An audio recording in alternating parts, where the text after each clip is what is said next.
Olá, queridas, nós estamos aqui nessa tarde para comemorarmos o aniversário da nossa igreja, dando continuidade à programação. Hoje nós vamos fazer a reunião das mulheres. Nós temos uma imensa alegria de ter conosco a nossa querida irmã Naná Castilho, aceitou o nosso convite, nós agradecemos de todo o coração. Então nós esperamos em Deus que essa reunião seja maravilhosa para a sua vida, para as nossas vidas, e que juntos a gente possa crescer como corpo de Cristo.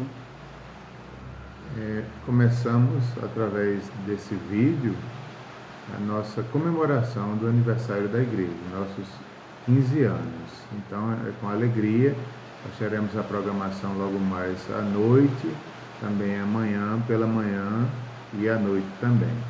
Como Simone falou, nós estamos felizes, né, pela nossa irmã Naná Castilho ter aceito carinhosamente, desde o primeiro contato que a gente fez com ela se disponibilizou. Sabemos que ela tem suas ocupações, seu ministério, que faz com tanta dedicação. Isso nos impressionou, o carinho, a pontualidade, a dedicação que ela faz à obra do Senhor.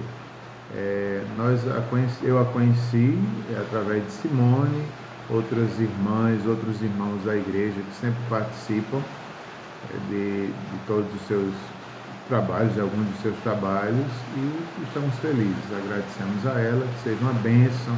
Ela estará falando sobre o contentamento. Foi uma palavra maravilhosa e que seja edificante para cada um dos irmãos que estão acompanhando, todas as irmãs e os irmãos que também irão acompanhar.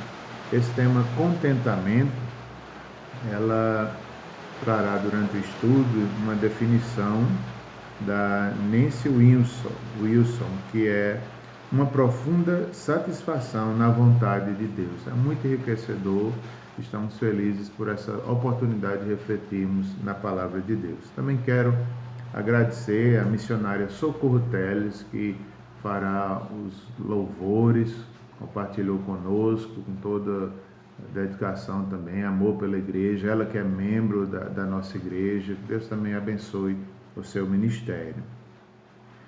E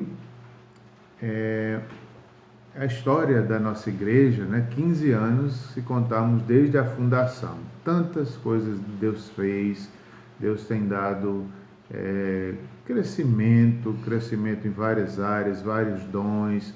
Aquelas crianças, hoje já adolescentes, jovens, frutificando, muitos se juntaram a nós, outros também já estão em outra igreja, em outro ministério. Deus tem sido glorificado, acreditamos nisso. E é o momento de darmos graças durante todo esse final de semana. Junte-se a nós nas programações que teremos, assista aquilo que for transmitido de forma online. Todos os momentos serão transmitidos de forma online.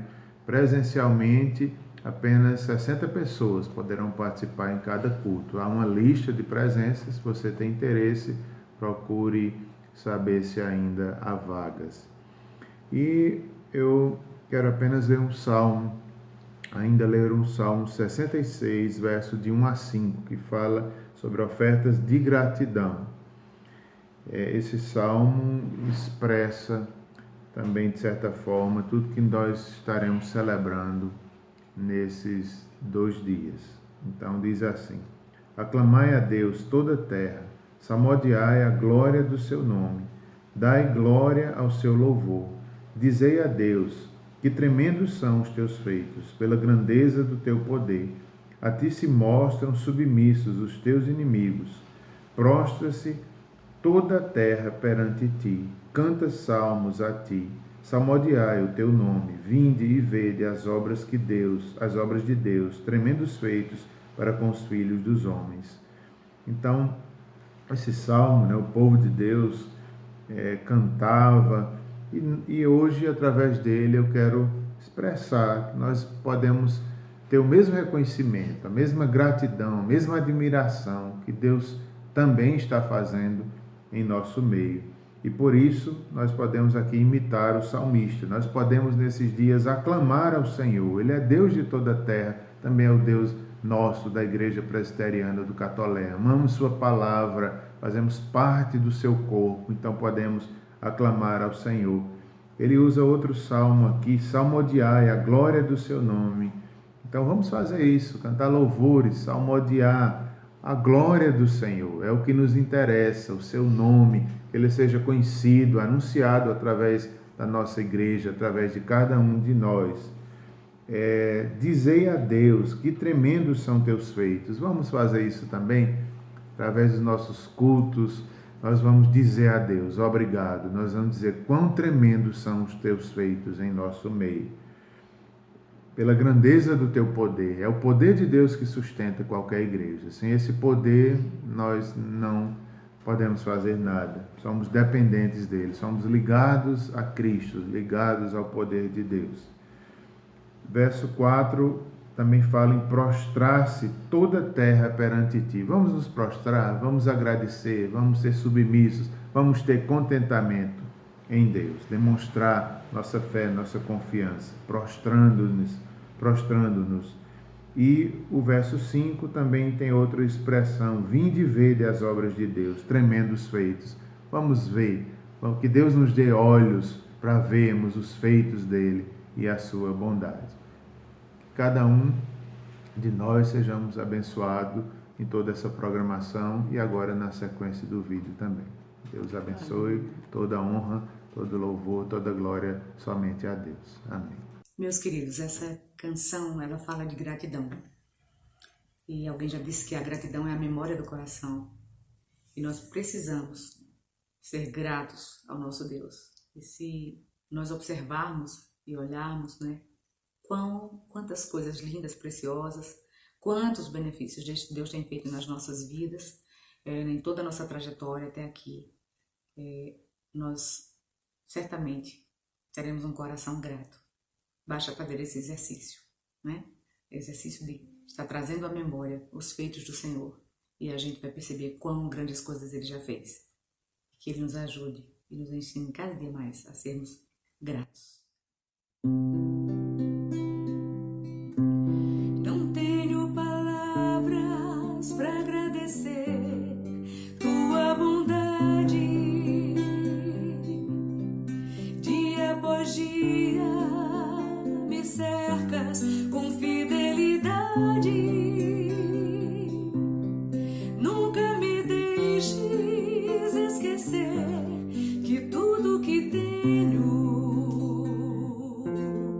tudo que sou e o que vier a ser, vem de ti, Senhor. Não tenho palavras para agradecer tua bondade. Dia após dia me cercas com fidelidade. Nunca me deixes esquecer que tudo que tenho, tudo que sou e o que vier a ser, vem de ti, Senhor. Dependo de ti, preciso de ti, sozinho nada posso fazer.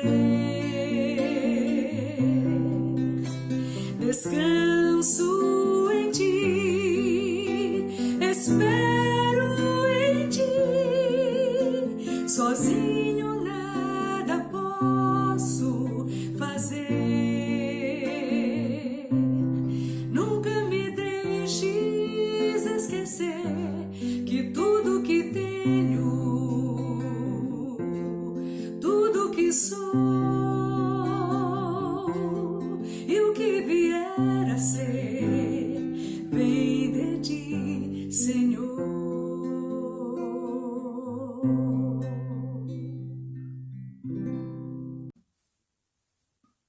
Tu és fiel, Senhor, e a ti toda honra, toda glória e todo louvor.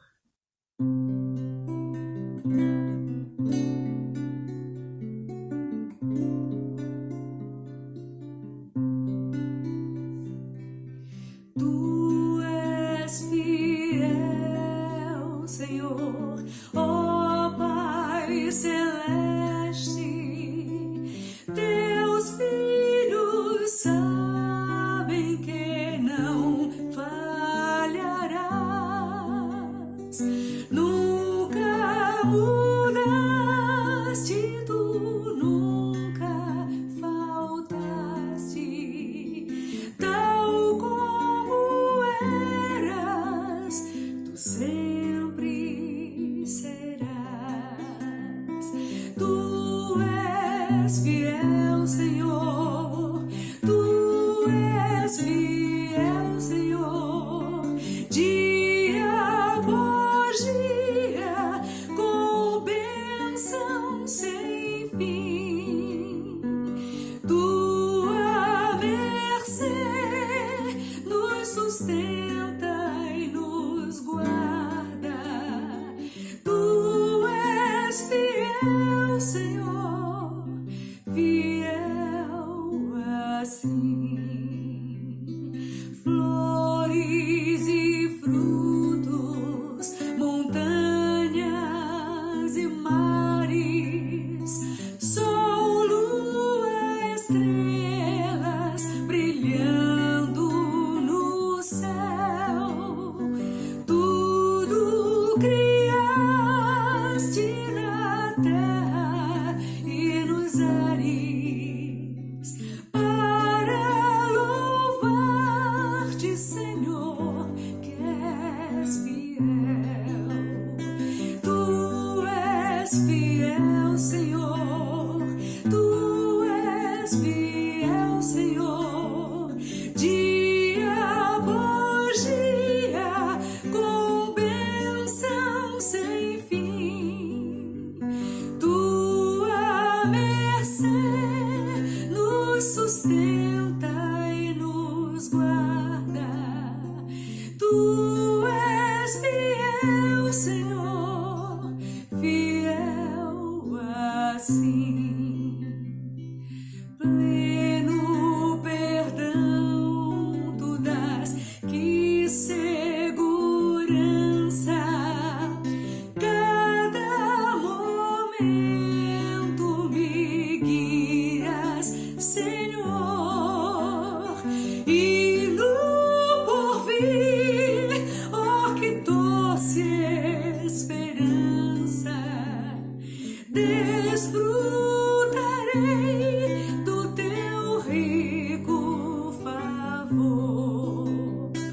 Tu és fiel, Senhor, tu és fiel, Senhor, dia após dia, com bênção sem fim. Tua mercê nos sustenta e nos guarda. Tu és fiel, Senhor, tu és fiel, Senhor, tu és fiel, Senhor, fiel assim.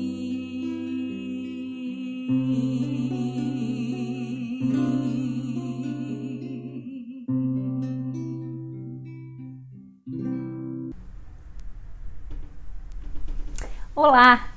Que alegria para mim poder participar desse momento com vocês. Eu quero agradecer à Igreja Presbiteriana do Catolé pelo convite tão carinhoso para que eu pudesse estar com o público feminino como parte das comemorações do 15º aniversário da Igreja.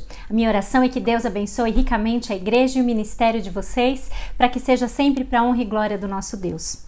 Meu nome é Ana Márcia, todo mundo me conhece, me chama por Naná. Eu sou casada com o Luiz, sou mãe da Esther, do João, sou membro da Igreja Batista Fonte, em Campinas, São Paulo, e moro também no interior de São Paulo.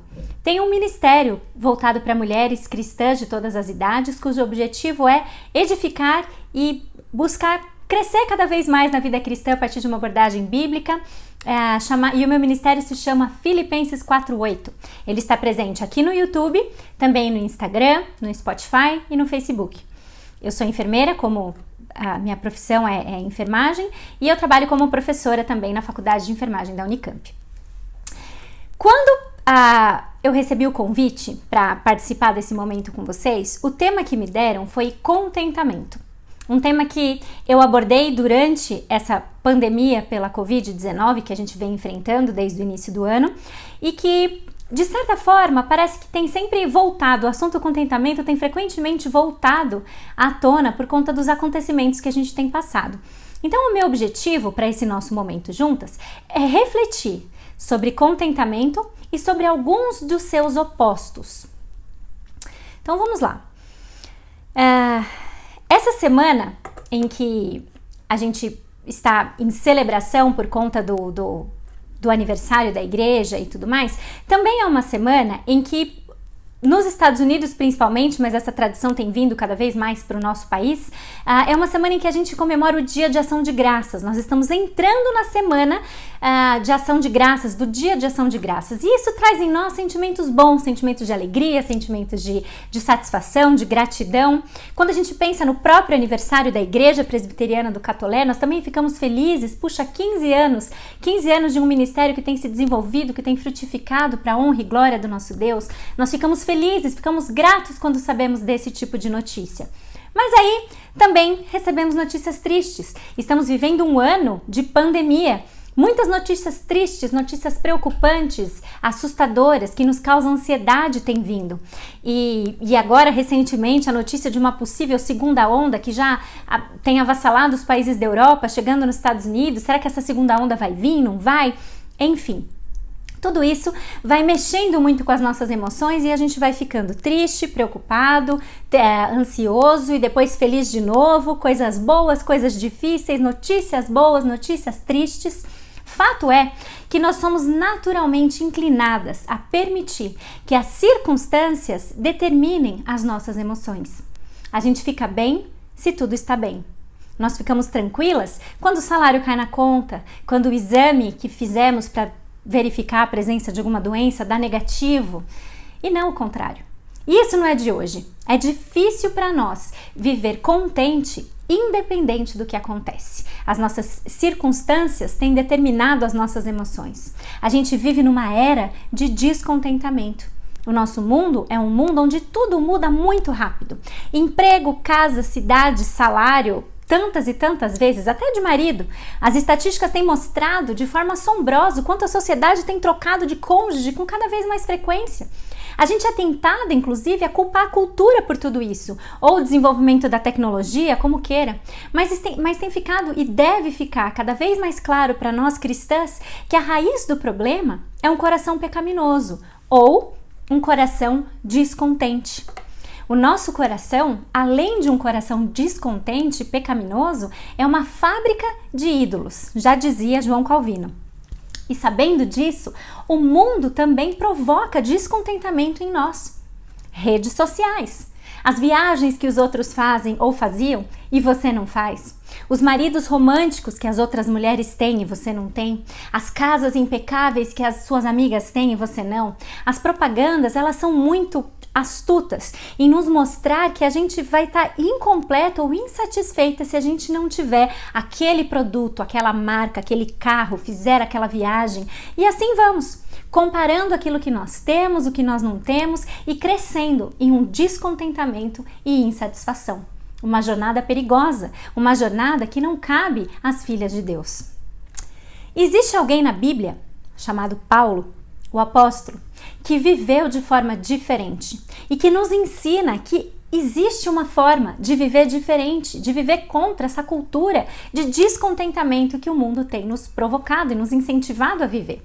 E veja só o que ele diz na carta que ele escreveu aos Filipenses, no capítulo 4, versículos de 10 a 13. Filipenses 4, 10 a 13. Diz o seguinte: Alegrei-me sobremaneira no Senhor, porque agora, mais uma vez, renovastes a meu favor o vosso cuidado, o qual também já tinhais antes, mas vos faltava oportunidade. Digo isso não por causa da pobreza, porque aprendi a viver contente em toda e qualquer situação. Tanto sei estar humilhado, como também ser honrado. De tudo e em todas as circunstâncias já tenho experiência, tanto de fartura como de fome, assim de abundância como de escassez. Tudo posso naquele que me fortalece. Filipenses, carta de Paulo, carta escrita na prisão. Filipenses é conhecida como a epístola da alegria e do encorajamento em meio a circunstâncias adversas, em meio a circunstâncias difíceis. Alegria e regozijo são termos que aparecem 16 vezes nessa pequena carta. Pelo poder de Deus, Paulo foi capacitado a superar as circunstâncias difíceis com alegria e buscava a mesma coisa para os seus leitores filipenses. Nessa carta, então, de Paulo aos Filipenses, Paulo expressou o seu sentimento de afeto aos filipenses por conta do seu consistente testemunho e apoio que ele recebia da parte deles, né? E insiste com os filipenses amorosamente a que eles centralizem as suas ações e os seus pensamentos na pessoa, na atividade e no poder que só Jesus Cristo nos dá para uma vida completa, para uma vida feliz. Além da alegria, do regozijo, que é tema da carta de Filipenses, a chave para o entendimento dessa pequena carta pode se resumir também naquilo que nós vemos em Filipenses 1:21, que o viver é Cristo. Então, se Filipenses tem como essência essas duas questões, alegria de um lado e o viver é Cristo do outro, os versículos 4:12 e 4:13 fazem muito sentido. Quando nós vivemos em Cristo, Ele nos ensina a viver contentes e alegres. Quando nós vivemos em Cristo, quando a nossa alegria é Cristo, quando o nosso viver é Cristo, Ele nos ensina e Ele nos capacita a viver alegres. Então essas coisas caminham juntas. Para a gente continuar falando sobre contentamento, eu vou trazer uma definição para você. Uma definição que eu gosto demais, porque existem várias definições longas, cheias de todas rebuscadas e tal, e eu não tenho nada contra elas, mas foi Nancy Wilson que trouxe uma definição de contentamento que eu achei brilhante e extremamente clara e objetiva, que é a seguinte: o contentamento é uma profunda satisfação na vontade de Deus. Contentamento é uma profunda satisfação na vontade de Deus. Eu reconheço a sua soberania, eu reconheço a sua bondade, reconheço todos os seus atributos, sua amabilidade, sua justiça, seu amor, graça, misericórdia. E eu entendo, por conta de tudo isso, por conta do Deus que eu tenho, o Deus que eu conheço, eu entendo que a sua vontade é perfeita. E por isso eu tenho plena satisfação na sua vontade, independente da circunstância. Eu tenho uma real satisfação. A condição natural do nosso coração com certeza não é essa. Certamente não é de ter contentamento. Nós reclamamos, nós queremos mais, sempre mais, só um pouquinho mais. Se tá calor, a gente quer que esfrie. Se tá frio, a gente quer que esquente. Se a gente tá trabalhando demais, a gente quer trabalhar menos. Se a gente tá trabalhando menos, a gente gostaria de trabalhar mais. A gente reclama porque o tempo tá muito seco, a gente reclama porque o tempo tá muito úmido, a gente reclama porque a gente não para em casa e a gente reclama porque a gente não pode sair de casa. Será que Paulo, então, se satisfazia muito facilmente? Será que era ele o problema? Ou será que ele aprendeu a ter controle sobre o seu próprio espírito em cada uma das situações da vida? É isso que esse texto nos traz. Paulo aprendeu o segredo de viver contente em toda e qualquer situação. Não é que ele se conformava com pouco. Ele aprendeu o segredo de que a verdadeira satisfação dele não estava nas circunstâncias, mas estava no Deus que ele tinha. Então ele realmente começou a ter controle sobre o seu espírito em cada uma das situações da vida dele. E aí você pode estar se perguntando aí, que situações são essas afinal? Porque talvez a vida de Paulo não seja tão trágica quanto é a minha. E se ele vivesse aquilo que eu vivo, talvez ele não conseguisse aprender o segredo de viver contente em toda e qualquer situação. E se você estiver pensando assim, bem no íntimo do seu coração, veja comigo o que Paulo diz sobre as suas circunstâncias e as situações da sua vida. Lá em 2 Coríntios, capítulo 11, versículos 24 a 28. 2 Coríntios 11, 24 a 28. Diz o seguinte: 5 vezes recebi dos judeus 39 açoites, 3 vezes fui golpeado com varas, 1 vez apedrejado, 3 vezes sofri naufrágio, passei uma noite e um dia exposto à fúria do mar. Estive continuamente viajando de uma parte a outra, enfrentei perigos nos rios, perigos de assaltantes, perigos dos meus compatriotas, perigos dos gentios, perigos na cidade, perigos no deserto, perigos no mar e perigos dos falsos irmãos. Trabalhei arduamente, muitas vezes fiquei sem dormir. Passei fome e sede, e muitas vezes fiquei em jejum, suportei frio e nudez. Além disso, enfrento diariamente uma pressão interior, a saber, a minha preocupação com todas as igrejas. Pois é. E esse homem que passou por tudo isso é o mesmo que diz e que escreve aos Filipenses o capítulo 4, versículos de 11 a 12. Como ele consegue? Como ele aprendeu o segredo de viver contente em toda e qualquer situação? A resposta está no versículo 13. Tudo posso naquele que me fortalece. Tudo posso naquele que me fortalece. Esse não é um versículo para a gente usar no dia da prova de baliza ou para abrir um vidro de palmito que está muito duro. Sem Cristo não tem contentamento. Através de Cristo, por causa dele e com ele, a gente pode realizar essa tarefa difícil. Que tarefa é essa? Ser contente em qualquer situação. Isso é o que nós podemos naquele que nos fortalece. Nós podemos ser contentes porque Cristo nos fortalece, porque o nosso viver é Cristo e a nossa alegria está nele. Contentamento, então, não é você se tornar indiferente, alheio ao que está acontecendo, endurecido, reprimir emoções ou engolir todas elas. Contentamento é o resultado de uma força espiritual que vem diretamente de Jesus Cristo, porque ele nos fortalece. É a habilidade de permanecer satisfeita com a vontade de Deus em todas as circunstâncias, sejam elas fáceis ou difíceis. É simples de entender, mas não é fácil praticar. Nós costumamos pensar que o contentamento é uma coisa que acontece com a gente, ao invés de ser algo que a gente precisa se esforçar para aprender. Veja, se você prestar atenção no texto, Paulo não nasceu naturalmente contente. Deus lhe deu, como a gente viu com o texto de 2 Coríntios, Deus lhe deu muitas oportunidades para que ele aprendesse a estar contente. Aprender é mais do que recitar a Bíblia. Aprender é aplicar a Bíblia, colocando ela em prática e apropriando-se dela. Então é praticar o contentamento, não só recitar Filipenses 4, de 11 a 12. Você quer aprender contentamento? Muito provavelmente não vai ser na vida mansa. Contente com fome, contente com sede, contente na fartura. Paulo entende que Deus o colocou em cada uma das circunstâncias com um propósito, com esse propósito. As dificuldades, elas não são por acaso. As dificuldades nos desenvolvem. Quando Paulo aprendeu a estar contente em toda e qualquer situação, ele passou por muitas situações. Ele não aprendeu ficando só na vida boa. E ele também não aprendeu ficando só na tempestade. Ele passou por muitas circunstâncias diferentes e em todas elas ele aprendeu o segredo de viver contente em qualquer situação. Cristo o fortalece. O segredo é Cristo. A busca por uma felicidade baseada nas circunstâncias da vida, então ela gera uma inquietação e gera descontentamento. Mas Paulo não buscou contentamento nisso. Paulo era diferente. Ele aprendeu a estar contente em toda e qualquer situação. Não porque ele estava numa busca constante pelas circunstâncias certas para que ele pudesse ser feliz. Aliás, Paulo nem sequer estava buscando ser feliz. Ele já era feliz, independente de onde ele estava. Contente, independente da situação. Então, para fazer um breve resumo do que já veio até aqui, do que a gente já falou nesses primeiros minutos, o que é o contentamento? Contentamento é uma profunda satisfação na vontade de Deus. Assim como Paulo aprendeu a estar contente em qualquer situação, é possível ter contentamento. Vimos com Paulo que o contentamento é aprendido. Ele não depende de fatores externos, mas depende da obra de Deus em nós. E a gente só vai ter de fato aprendido a viver contente quando a gente estiver contente em toda e qualquer situação, seja ela boa, seja ela ruim. Não um contente alheio à vida, que não está entendendo o que está acontecendo, mas um contente que se alegra, na verdade, que reside no fato de que Deus é soberano e que Deus usa todas as coisas da nossa vida para o nosso bem.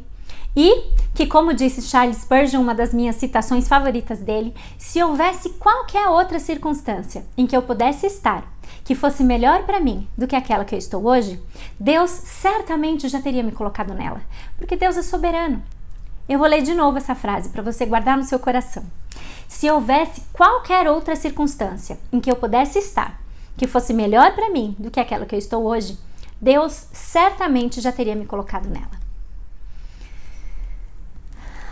Outra coisa importante que a gente deve pensar quando estuda ou quando reflete sobre contentamento é que ele demonstra a nossa humilde submissão à vontade de Deus. Enquanto o espírito descontente diz: eu estou no meu controle, então as minhas regras equivalem, o espírito contente, ele aceita qualquer coisa que venha de Deus. Paulo na prisão, ele foi capaz de reconhecer o controle soberano de Deus sobre a sua situação. Maria, grávida pelo Espírito Santo, correndo o risco de ser apedrejada por ter engravidado antes de casar, reconheceu o controle soberano de Deus e louvou o Senhor.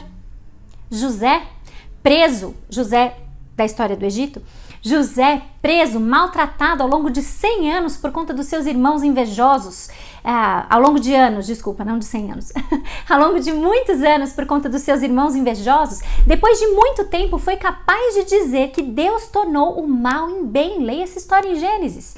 Mesmo em dificuldades, essas pessoas reconheceram o controle soberano de Deus e foram contentes, mesmo em situações difíceis.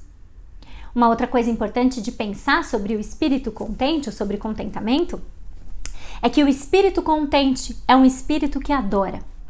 O mesmo autor que eu tenho citado algumas vezes nas minhas devocionais, Jeremy Burroughs, ele disse algo que eu gosto muito, que foi citado pelo William Barclay no seu livro excelente que eu gostaria de recomendar, O Segredo do Contentamento, publicado pela editora Nutra, um livro precioso se você deseja aprender mais sobre o assunto de contentamento. E ele diz o seguinte: adoração não é apenas fazer o que agrada a Deus, mas também é agradar-se do que Deus faz. Adoração não é apenas fazer o que agrada a Deus, mas adoração envolve você se agradar do que Ele faz. Envolve encontrar o nosso deleite em Deus. E isso só acontece quando nós nos agradamos do seu controle soberano sobre a nossa vida. Uma profunda satisfação na vontade de Deus, que define contentamento. E é justamente por causa disso, por causa desse último ponto, que um espírito contente é um espírito que adora. É que a murmuração, a ingratidão, inveja, ciúme e etc.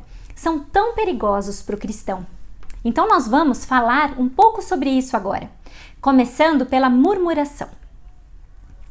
Abra sua Bíblia comigo em Filipenses, capítulo 2, versículo 14. Filipenses 2,14. Talvez você tenha decorado esse versículo porque sua mãe fez você decorar. Talvez você hoje seja mãe e tenha feito seu filho decorar esse versículo. Porque Filipenses 2,14 diz o seguinte: façam tudo sem queixas e nem discussões. Ou então, fazei tudo sem murmurações nem contendas, dependendo da sua versão da Bíblia. Outra ordem, façam tudo sem queixas nem discussões. E essa ordem, ela vem no capítulo 2 de Filipenses, antes do capítulo 4, que diz que a gente deve se alegrar sempre no Senhor. Diz, façam tudo sem queixas e nem discussões. A murmuração é pecado. E a gente até sabe disso, mas parece que é algo assim mais forte do que nós. E o espírito descontente, a alma descontente sempre tem alguma coisa para reclamar. E eu quero ver rapidamente com você 3 formas através das quais a murmuração e o descontentamento são pecado. E por que isso é tão sério? Como pano de fundo, para a gente não ficar falando aqui de experiências pessoais, vamos de novo para a palavra de Deus, no Antigo Testamento agora. Abra sua Bíblia em Números, capítulo 11. Números, capítulo 11, enquanto você abre lá, eu vou te dar um pouquinho de contexto. O que estava acontecendo lá? Números 11. Deus acabou de libertar o povo de Israel da escravidão no Egito. Moisés foi ao faraó, pediu ao faraó que deixasse o povo ir, faraó não deixou, 10 pragas vieram, o povo assistiu cada uma, foi liberto de uma forma milagrosa, com direito a mar se abrindo, coluna de fogo, uma maravilha atrás da outra. Muita provisão, muita proteção, presença de Deus. E aí o que acontece? Primeira coisa que nós vamos ver aqui. Murmurar é grave, porque implica esquecer-se da presença de Deus e das suas bênçãos. E o povo de Israel fez isso logo no primeiro versículo. Veja lá, Números 11, versículo 1. Aconteceu que o povo começou a queixar-se das suas dificuldades aos ouvidos do Senhor. Vamos parar por aqui. Murmurar é grave porque implica na gente se esquecer da presença de Deus e de tudo que Ele já fez. A murmuração é fruto de um coração que tem memória fraca. Nós esquecemos do que Deus já fez e tem feito por nós. Depois de todo esse contexto que eu falei para vocês, do que aconteceu com a libertação do povo, o povo começou a se queixar das dificuldades do momento que eles estavam vivendo. E talvez você possa pensar o seguinte: não, mas espera aí, é diferente. O povo de Israel não tem desculpa, porque eles viam a Deus. Eu não vejo nada. Você fala isso com a Bíblia na sua mão. A revelação específica de Deus para você. Você sabe o jogo todo, você sabe que Cristo veio, você sabe que Ele vence no final, você sabe tudo. E ainda assim, com a Bíblia na mão, você reclama. Então é praticamente um empate técnico, como eu costumo brincar. Talvez você possa pensar que o povo deveria ser grato para sempre por causa daquilo que ele viu.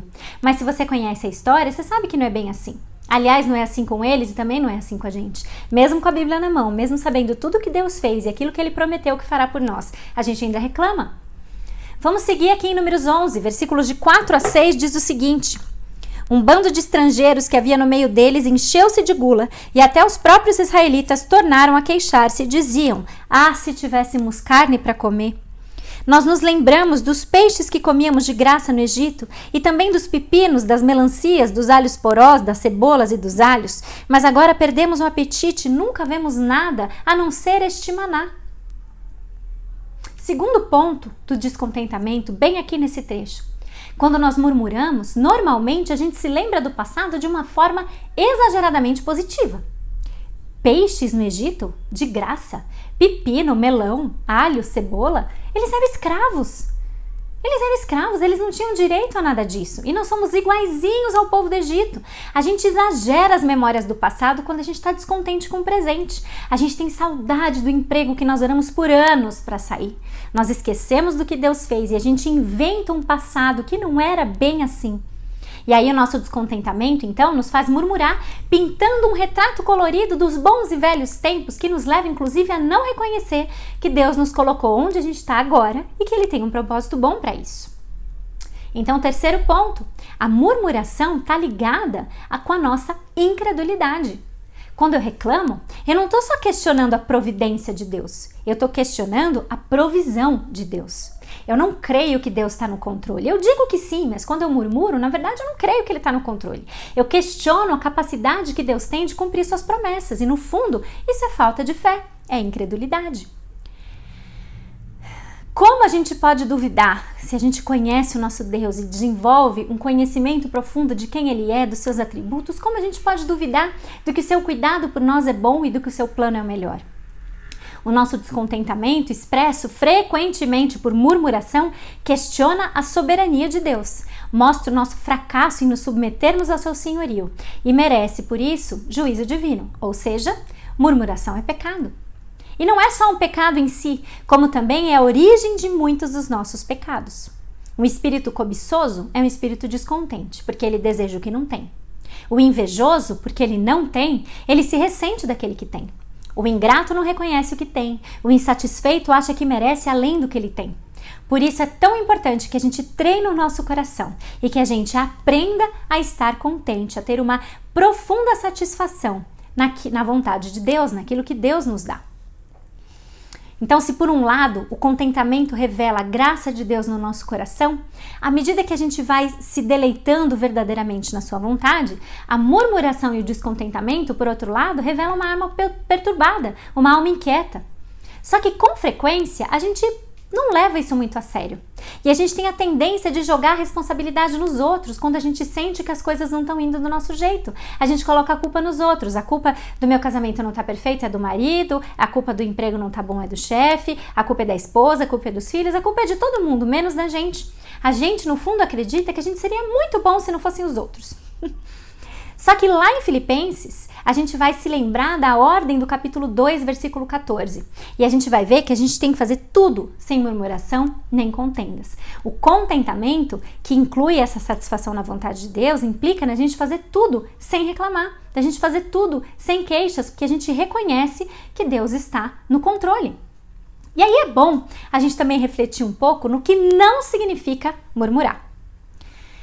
Paulo não está defendendo que a gente tem que guardar, então, tudo dentro de nós e que a gente nunca deve falar nada sobre as nossas lutas com ninguém. Compartilhar nossas lutas, nossas dores e sofrimentos não é a mesma coisa que murmurar. Paulo compartilhava lutas com seus amigos, mas ele mantinha o compromisso de fazer a vontade de Deus. E Paulo também não proíbe que a gente apresente as nossas lutas e angústias para Deus. Aliás, não só ele, a Bíblia inteira não proíbe que a gente faça isso. Existem salmos e salmos de lamentação que são súplicas verdadeiras a Deus para que ele resgatasse o salmista da condição em que ele estava. A questão é a seguinte: existem formas legítimas e formas ilegítimas da gente se lamentar. quando a gente estiver inquieta, a gente precisa analisar duas coisas: a frequência e a intensidade do nosso lamento. A gente está murmurando toda hora? A cada mínima variação ou dificuldade? Ou quando aparecem novas feridas na vida em que a gente se lamenta por conta dessas circunstâncias adversas?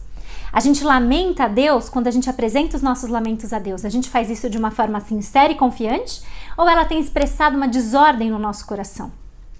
No fim das contas, a gente sempre vai voltar para o mesmo ponto. A gente está permitindo que Deus seja Deus soberano, que estabelece todas as coisas para o nosso bem e para a sua glória? Ou a gente acha que Deus está à nossa disposição para fazer da nossa vida aquilo que a gente acha melhor? Então, contentamento, uma profunda satisfação na vontade de Deus, que faz tudo sem queixas e nem discussões, porque o espírito contente é um espírito que adora e que se agrada daquilo que Deus faz e faz o que agrada a Deus também. Então a gente combate e precisa pensar na murmuração sob esse prisma. Agora eu queria falar um pouquinho com vocês sobre ingratidão. E para a gente falar sobre ingratidão, eu gostaria de ler com vocês um trecho em Lucas, capítulo 17, onde vocês vão passear bastante pela Bíblia. Lucas, capítulo 17, eu vou ler dos versículos 11 a 19. A gente vai entrar num outro assunto agora, que é o assunto de ingratidão, dentro do nosso tema maior de contentamento. Lucas 17, de 11 a 19, diz o seguinte: a caminho de Jerusalém, Jesus passou pela divisa entre Samaria e Galileia. Ao entrar num povoado, 10 leprosos dirigiram-se a ele. Ficaram a certa distância e gritaram em alta voz: Jesus, mestre, tem piedade de nós. Ao vê-los, ele disse: vão mostrar-se aos sacerdotes. Enquanto eles iam, foram purificados. Um deles, quando viu que estava curado, voltou, louvando a Deus em alta voz. Prostrou-se aos pés de Jesus e lhe agradeceu. Este era samaritano. E Jesus perguntou: não foram purificados todos os 10? Onde estão os outros 9? Não se achou nenhum que voltasse e desse louvor a Deus, a não ser esse estrangeiro? Então ele lhe disse: levante-se e vá, a sua fé o salvou. O Antigo Testamento traz para nós um pouquinho do contexto sobre como era viver com lepra nos tempos bíblicos. E diz, inclusive, que era ordenado ao leproso que quando ele andasse pelas ruas, ele gritasse impuro, impuro, para que todo mundo soubesse que ele estava cometido pela lepra e passasse bem longe. Se você quiser trazer isso para os nossos dias atuais, imagina alguém ter que sair na rua gritando Covid, Covid. Ninguém não só passaria perto, como também talvez essa pessoa seria hostilizada. Talvez você atacaria pedra numa pessoa que, onde já se viu, está saindo de casa com uma doença que é tão contagiosa que pode matar alguém. A lepra era uma doença repulsiva, uma doença cheia de estigma. Quando a gente pensa nisso e vê o que aconteceu nesse trecho de Lucas, é fácil a gente se espantar e falar: puxa vida, quanta ingratidão! Esses 9 homens que se mandaram sem nem lembrar de agradecer, olha o tamanho da cura, olha que libertação! E a gente fica indignado então com esses 9 que foram embora. Mas em termos espirituais, a gente estava numa situação bem pior que a dos leprosos.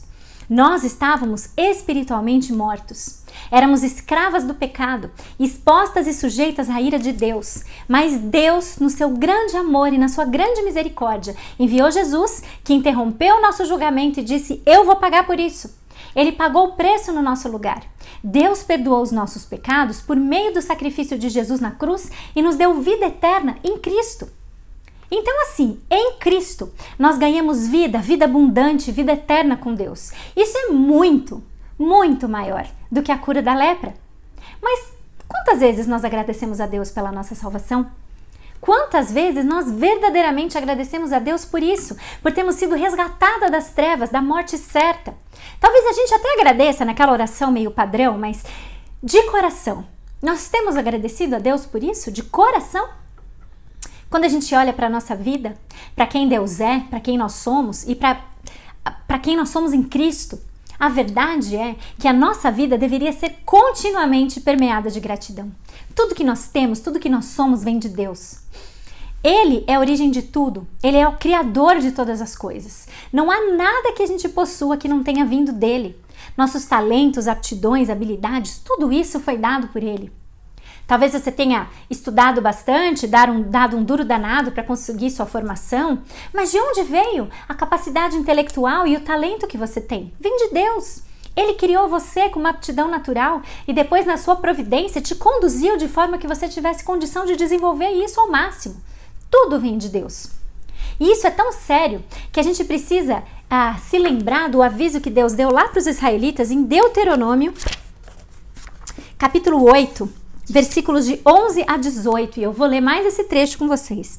Deuteronômio, capítulo 8, versículos de 11 a 18, diz o seguinte: Tenham cuidado de não se esquecer do Senhor, o seu Deus, deixando de obedecer aos seus mandamentos, às suas ordenanças e aos seus decretos que hoje lhe ordeno. Não aconteça que depois de terem comido até ficarem satisfeitos, de terem construído boas casas e nelas morado, de aumentarem os seus rebanhos, a sua prata e o seu ouro e todos os seus bens, o seu coração fique orgulhoso e vocês se esqueçam do Senhor, o seu Deus, que os tirou do Egito, da terra da escravidão. Ele os conduziu pelo imenso e pavoroso deserto, por aquela terra seca e sem água, de serpentes e escorpiões venenosos. Ele tirou água da rocha para vocês, e os sustentou no deserto com maná, que os seus antepassados não conheciam, para humilhá-los e prová-los, a fim de que tudo fosse bem com vocês. Não digam, pois, no seu coração: a minha capacidade e a força das minhas mãos ajuntaram para mim toda essa riqueza. Mas lembrem-se do Senhor, o seu Deus, pois é Ele que lhes dá a capacidade de produzir riqueza, confirmando a aliança que jurou aos seus antepassados, conforme hoje se vê. Talvez o grupo de pessoas que está me ouvindo, que está ouvindo essa mensagem, reconhece isso, reconhece que tudo vem de Deus. Mas quantas vezes nós paramos para agradecê-lo? Quantas nossas orações contêm expressões genuínas, não mecânicas, de gratidão? Nós realmente agradecemos a Deus de forma contínua? Ou a gente já se acostumou com tudo que a gente tem? Nós não podemos nos acostumar com as muitas bênçãos que a gente recebe. Achar normal receber tudo de Deus, deixar de agradecer, é um pecadinho que muitas pessoas nem consideram um pecado. Mas em Efésios 5:20, Paulo é muito claro, dando graças constantemente a Deus Pai por todas as coisas, em nome do Senhor Jesus Cristo. Constantemente dar graças em tudo, em tudo. Ser grato é a vontade de Deus para nós. Nós temos que ser gratos principalmente quando nós recebemos uma provisão extraordinária de Deus ou a libertação de alguma circunstância difícil, seja ela grande ou corriqueira. A vida é cheia de eventos que nos incomodam, que atrapalham os nossos planos. E em meio a isso, a gente luta com a murmuração, a gente acabou de ver isso. Mas quando Deus nos dá alívio, ou quando Ele nos livra dessas circunstâncias, será que nós agradecemos verdadeiramente por isso? Ou a gente faz como os leprosos e vamos embora? Mas acho importante falar sobre um outro ponto aqui para falar de gratidão. Falei agora da gente agradecer quando a gente tem alívio ou quando a gente é liberto de circunstância ruim, mas e se o livramento não vem? E se a bênção não vem? E se os filhos não são gerados? Se a cura não vem? Se o desemprego continua? Mesmo assim eu tenho que agradecer a Deus? Como é que funciona isso? A gente tem que agradecer a Deus quando as coisas não acontecem da forma como a gente planejava? E a resposta é que sim, mas por uma razão diferente. Efésios 5:20 é o versículo que diz: dando graças constantemente a Deus Pai por todas as coisas em nome do Senhor Jesus Cristo. Paulo diz que nós devemos desenvolver o hábito de agradecer em todo o tempo as bênçãos que Ele nos dá, mostrando então que o coração agradecido é uma característica da vida cheia do Espírito. E em Tessalonicenses 5:18, Paulo escreve o seguinte: deem graças em todas as circunstâncias, porque essa é a vontade de Deus em Cristo Jesus. Ou seja, em todas as circunstâncias, mesmo quando a gente não sente gratidão por um acontecimento. De novo, será que o que Paulo quer é um agradecimento que não é de coração, mesmo quando a gente está insatisfeito com alguma coisa? Será que Tessalonicenses está ensinando uma gratidão que não é de coração? Será que essa é a vontade de Deus em Cristo Jesus? E aí a gente precisa lembrar de um versículo já muito conhecido de Romanos 8, 28 e 29. Tão cheio de esperança, mas que com muita frequência a gente usa errado. Que diz que todas as coisas cooperam para o nosso bem. E no 29 a gente vê que bem é esse, de sermos conformes à imagem do Filho de Deus. Ou seja, o propósito de Deus é que todas as circunstâncias, boas ou ruins, sejam instrumentos da nossa santificação, do nosso contínuo crescimento à imagem de Cristo. Então, quando o resultado não é aquilo que a gente quer, a gente pode agradecer a Deus, porque de algum modo Ele vai usar isso para desenvolver o nosso caráter cristão. Não é nosso papel ficar especulando de que forma Ele vai fazer isso, mas pela fé na promessa de Deus e no que Ele diz em Romanos 8, 28 e 29, a gente pode obedecer a essa ordem de dar graças em todas as circunstâncias.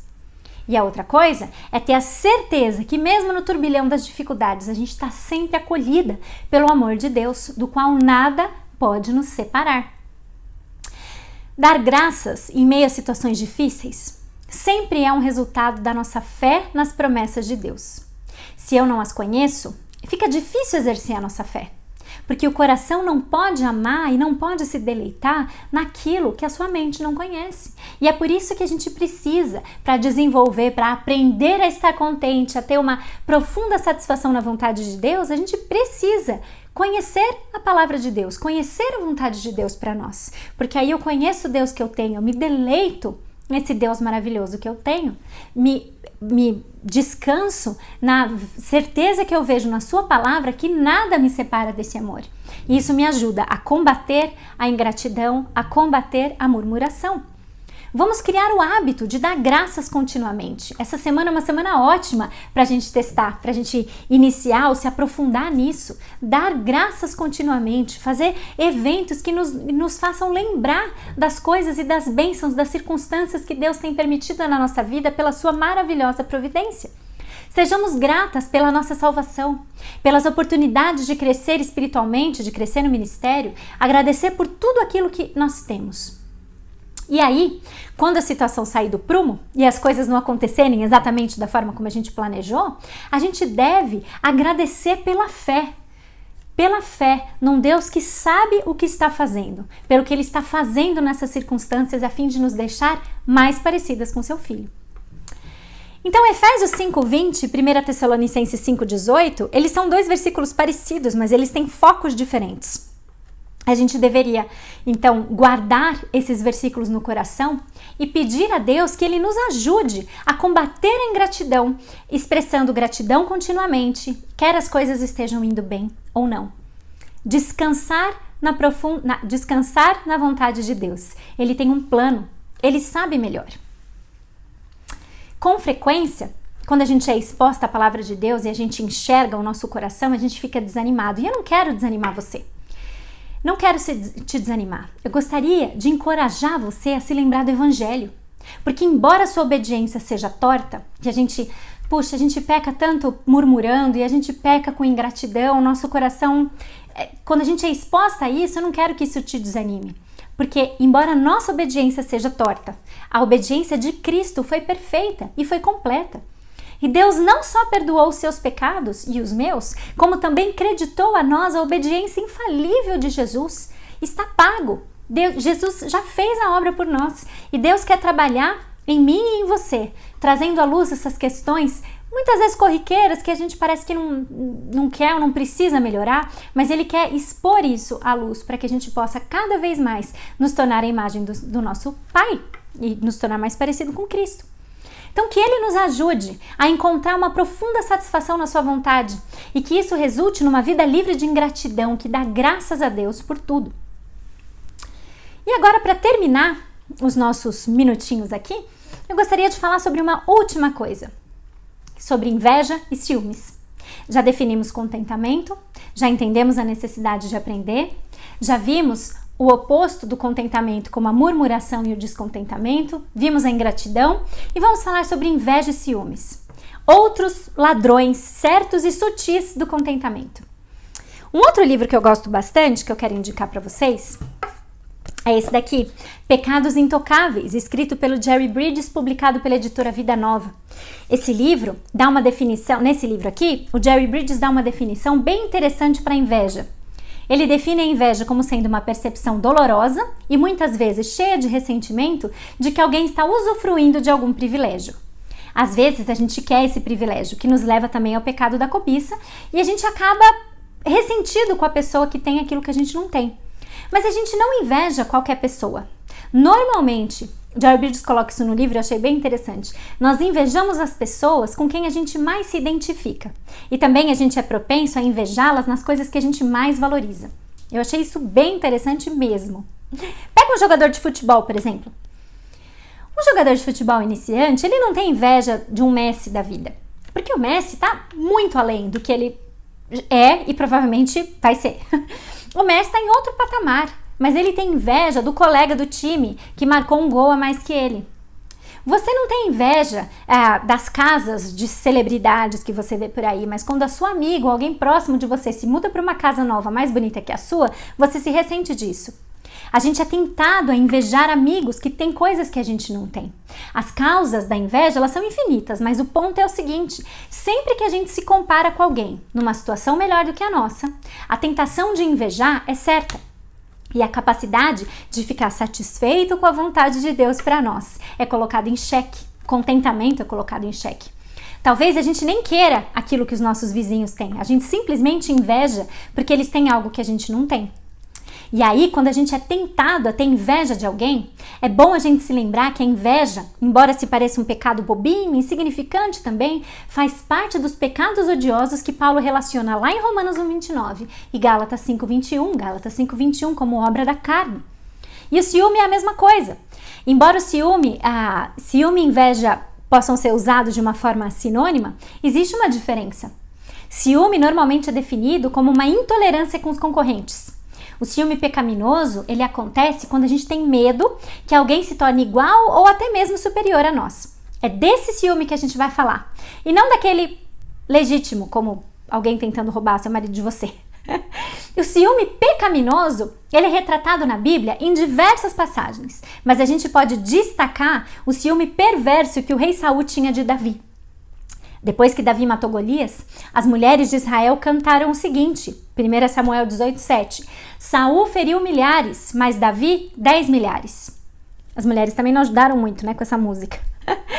Saul ficou doido, porque as mulheres deram mais honra a Davi do que a ele. Dali em diante, o rei passou a ver Davi como um rival, teve inveja dele. Saul era um bom rei, era mais velho e experiente, mas de repente ele se transformou, consumido por ciúme e inveja. E ele teve um final trágico, como vocês conhecem. Nós também podemos ficar enciumadas se a gente for abençoada por Deus em alguma área da vida ou do ministério e de repente aparece alguém que consegue ter mais resultados do que a gente. A gente deixa de ser o favorito, aparece alguém novo no nosso lugar. E situações assim já deve ter acontecido com você, elas acontecem o tempo todo. Sempre vai aparecer alguém mais jovem, mais capacitado, mais talentoso, mais habilidoso do que a gente. E quando isso acontece, a maioria de nós fica enciumado. A gente não quer que ninguém mais usufrua do sucesso ou das bênçãos divinas que a gente tem.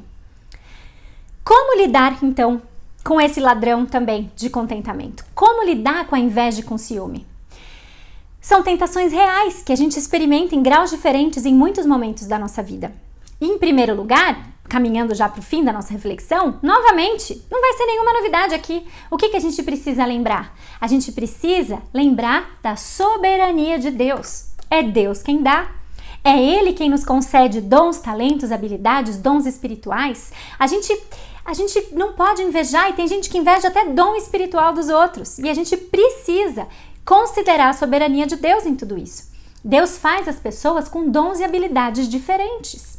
Muitas pessoas têm o dom de ensino, outras pessoas têm habilidades musicais, cada pessoa tem um dom diferente. Tudo vem de Deus. Os talentos, as bênçãos e inclusive o grau de cada um deles, Deus dá como Ele quer, quando quer, o quanto Ele quer, para quem Ele quer.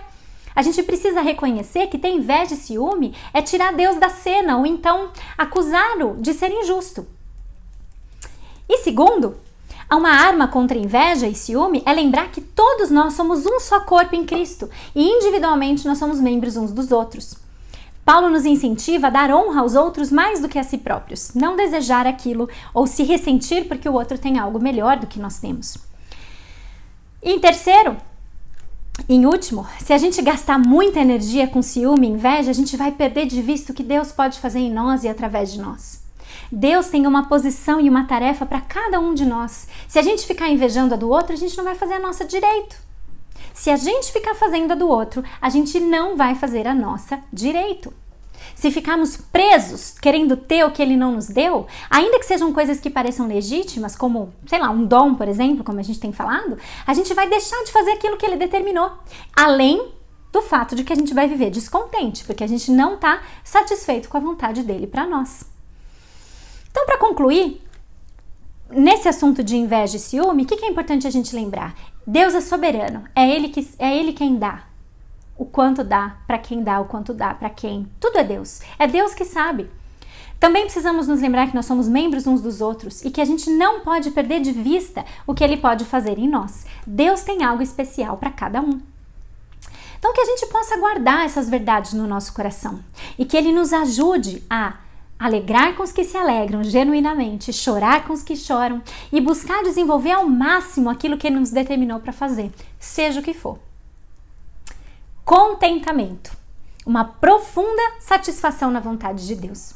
Reconhece que Deus é soberano e que ele está no controle da nossa vida.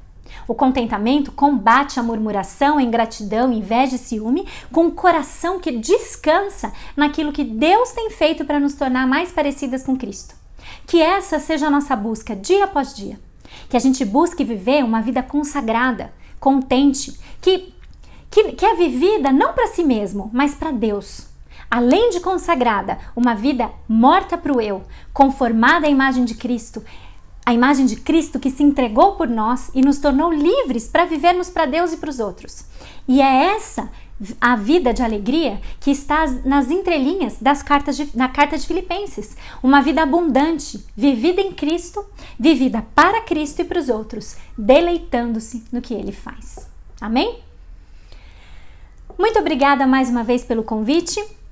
Espero de coração que essa breve reflexão sobre contentamento encontre o seu coração e que a palavra de Deus produza transformação na sua vida e na minha vida. Se você deseja saber mais, aprender mais sobre contentamento, fica o convite para você conhecer a série toda chamada Contentes em Qualquer Situação, que eu tenho lá no meu Instagram e também no YouTube e no Spotify, em que a gente tratou sobre esses temas e sobre outros também. Uma série de 13 episódios falando especificamente sobre como ser contente em qualquer situação.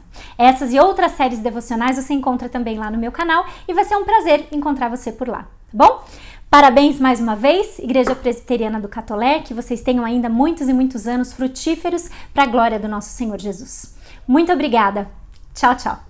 Queridos irmãos, eu quero convidar vocês para juntos nós louvarmos o nosso Deus com essa linda canção que fala que Jesus, como uma flor machucada no jardim, ele morreu para nos salvar, para nos redimir, para nos resgatar. Bem mais que as forças, poder e reis, que a natureza e tudo que se fez,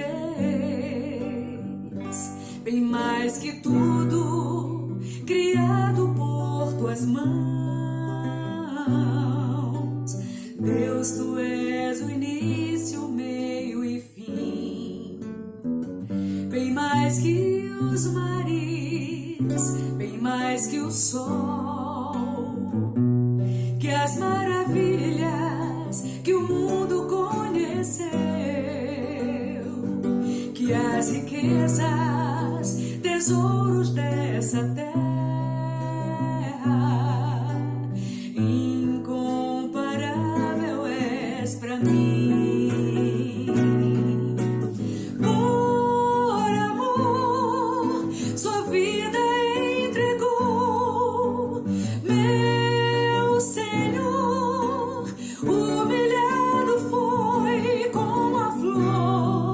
Machucada no jardim, morreu por mim, pensou em mim, me amou.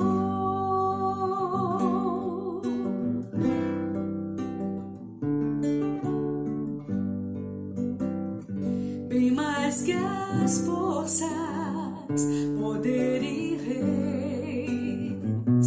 que a natureza e tudo que se fez, bem mais que tudo criado por tuas mãos,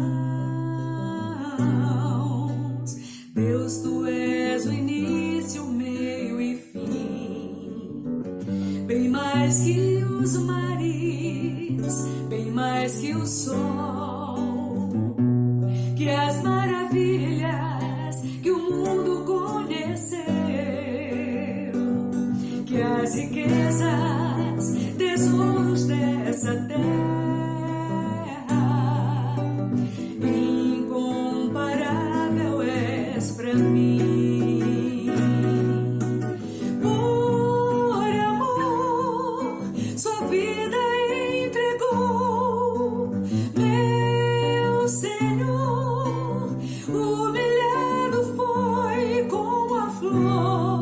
Machucada no jardim, morreu por mim, pensou em mim, me amou.